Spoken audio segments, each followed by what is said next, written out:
Welcome back to another episode of the Bear Trap on the Boom and Bust channel, Bears podcast by a Bears fan. I'm your host Terry, and today we got Montez Sweat. So first off, let me start by saying, obviously the deadline hasn't started yet. Well, I should say as of this recording, the deadline hasn't passed yet. So there's more that could happen. And I think details will come through later throughout the day as things are really finalized. But as far as I understand it, the Bears traded a second round pick for Montez Sweat from the Commanders. I'm assuming it's in the current draft. It didn't really say, but like I said, those will be finalized. But it might just be a 1-for-1. The pick for Sweat, who is in the final year of his contract. Now, I have to say, because at the time of this recording, the 49ers just traded for Chase Young for a third-round pick. Now, there's going to be talk and debate. I don't really think it should, but Montez Sweat versus Chase Young. The thing is, Montez has been more available, and he's had more production. And so I think in the eyes of someone like Ryan Poles, guys that are analytical and all that, they're going to bet on that before they bet on Chase Young. Obviously, both for their contracts are coming to an end, and so you got to work out a deal. But there's going to be debate about that. My thing is, I don't think you make this move with that type of capital and not get a deal done. So I wouldn't be shocked to hear that an extension gets done pretty soon. On top of that, obviously you just lost out on a second round pick for almost nothing with Chase Claypool, who gave you nothing, and you traded him for basically nothing.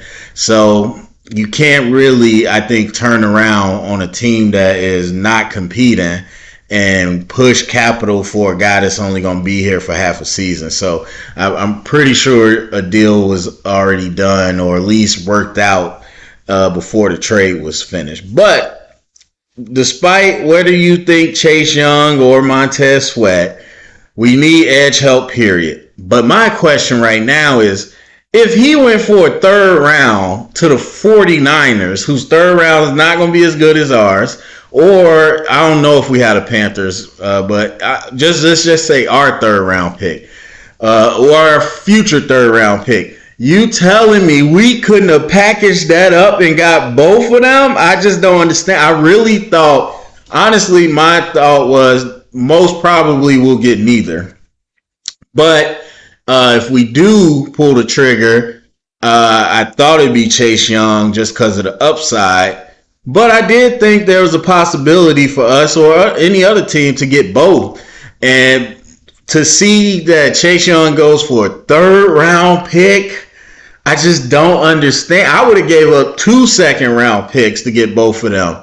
You let alone a second and a third, or if they were up for Jalen Johnson for both of them, whatever. So I was a little surprised. I didn't think the Bears would pull it just because we're not, like I said, we're not competing for anything right now. And I guess we've learned that the ownership is willing to let a regime use the assets and the capital, even if they might not still be here next year. And I'm not proclaiming Poles won't be here, but in my mind, I'm like, the job isn't safe.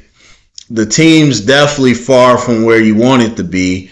And again, you're usually not going to trade for somebody that has a nice contract already.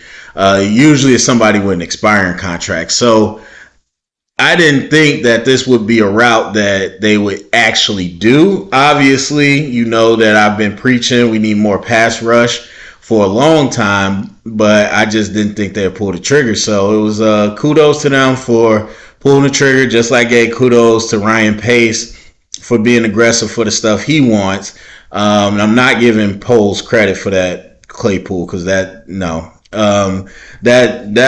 didn't even make any sense. But anyway.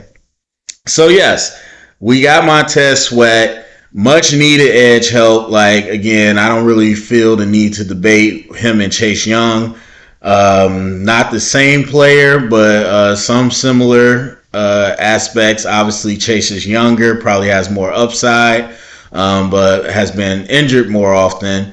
And neither one prolific as they could be or should have been, but there's potential going forward. So Montez Sweat, I think you rotate them in. I mean, they might start him. I don't know. I mean, it's defensive end, and to be honest, our scheme ain't that complicated. So they might just throw him in. I mean, Ngakoue came straight in, so they might just throw him in. But either way, you rotate him in with the rest of the guys because we're building up that tradition. I wouldn't even say that the Commanders kind of had this.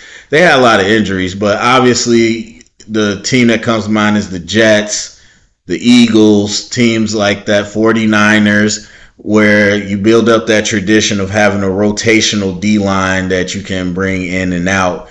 And so that's kind of where we headed. And this just adds another one of those pieces that you can do that with. So there's that.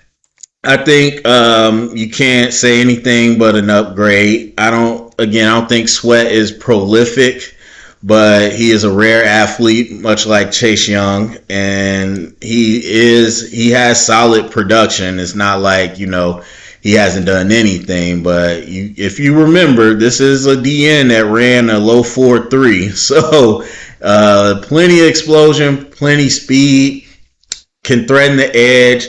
But I've talked about before, you watch the Commanders front, all of those guys, amazing. And they just have not got it done this year. So there's definitely questions around that, but I don't think in any way this hurts us to bring Montez in. So that's cool. That's cool. And like I said, the conventional wisdom is that we'll get a deal done. And so that'll be another piece that we'll have going forward in whatever this team looks like. And I was just telling you during the recap, I don't think the D-line is terrible at all, like some people say. We definitely need more juice on the edge, and this is big juice. So this is one less thing that you got to look for in the draft or the free agency.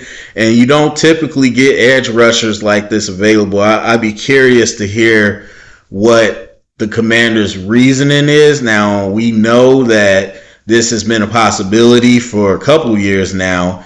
And so to see it actually go through, though, it's just on the Commander side, I don't know. I don't know why you give up two edge rushers. Like, it's one thing to say we think we're not going to pay a guy, but to have two young edge rushers when there's not a lot out there that available for you to just get, to give both of them up, I don't know what's going on over there. But anyway, that's not much to say. I think that helps our pass rush. It'll be interesting to see what the rest of this year looks like. I think obviously there's people that will want us to tank, and they're even probably like, why did we win a game? But I'm not. I wouldn't say I'm heavily in that camp.